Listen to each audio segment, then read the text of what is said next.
da shi muke yin alfahari. Mutuwa rigar kowa dukkanin mu mun sawa, Sharif Fatihu ne wa Fatiha da bushe kenan, da ɗan wasu nafsu zakiya yan shu'ara sai dai mai haƙuri. Nan Bashir yake muku sallama da gaisuwa mutane na, yaya zama a cikin alshinin rashin masoya na. Mutuwa tana da wuyar sabo mai haƙuri fa dangina, min yo rashi na Sharifi Fatihu shi da nafsu mai shiri.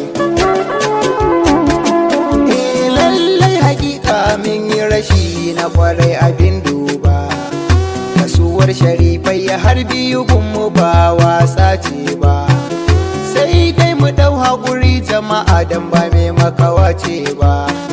Kowa idan wa'adinsa ya zo zai tafi ko da babu shiri. Amma da bambanci ku sani mutuwar Sharifan nan, domin a zahir mun shaida su Fatihu ba sa nan, amma a baɗin mun shaida to wanzuwar kenan. Tabbas suna nan raya a nan da duk zuciyar wani mai shiri.